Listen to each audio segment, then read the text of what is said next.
All right, let's dive right into this explainer and equip you with, basically, the ultimate project manager's toolkit. Today, we're focusing squarely on Grade 8 Civics, looking at exactly how you can design and implement a safe, ethical civic action.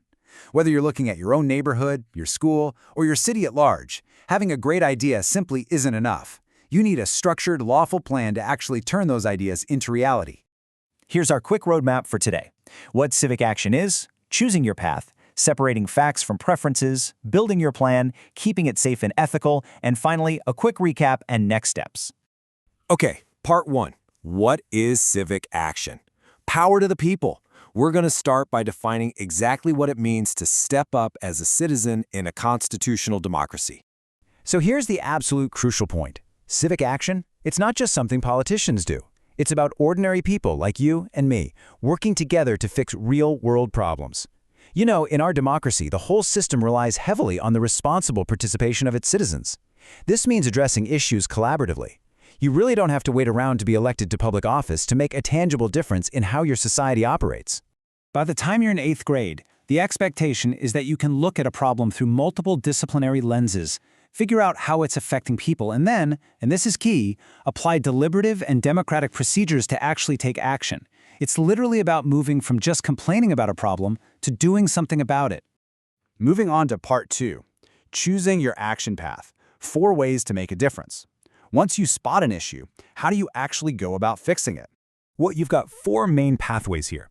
First, there's service, getting your hands dirty, like organizing a weekend trash cleanup at the local park. Then there's advocacy. That's using your voice, maybe writing to the city council to demand better crosswalks to get to the park safely. Third is education, which could be making a flyer campaign to teach people about park recycling. And finally, partnership. This is where you look around, find an existing local club doing the work, and just team up with them to pool your resources. Which brings us to part 3. Facts versus stakeholder preferences, seeing through the noise.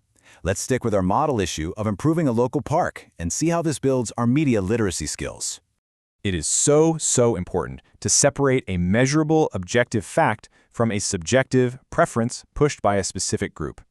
An objective fact is undeniable, right? Like the park has 0 wheelchair ramps. 0. It's measurably not accessible to everyone. On the flip side, a stakeholder preference is when a vocal group, say local skaters, wants the city budget spent on a new halfpipe instead. Remember, interest groups usually lobby for benefits that serve their own private interests. But real civic action, that aims to serve the broader public. So, let's do a quick pause check. Should your civic project prioritize building that halfpipe just because the skaters are making the most noise? Take a second to think about this like a real project manager. Got your answer? The answer is a hard no. Effective civic action is all about balancing trade-offs and addressing objective facts for the common good, not just yielding to the squeakiest wheel. While the skater's preference is totally valid for them, the lack of wheelchair ramps is an objective public problem that literally excludes people from a common good. A strong civic leader prioritizes inclusive, factual community needs. Every single time. All right, part 4, building your action plan, the project manager's framework. Now that we've identified the factual problem, those missing wheelchair ramps, we need a plan to fix it.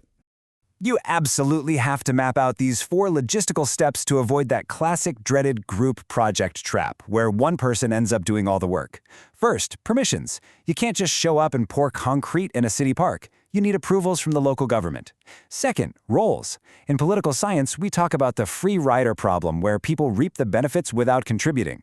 Assigning clear roles fixes that. Third, timeline. You need a strict chronological sequence to keep things on track. And fourth, accessibility. If you're fighting for park accessibility, your own planning meetings better be open and accessible to everyone too.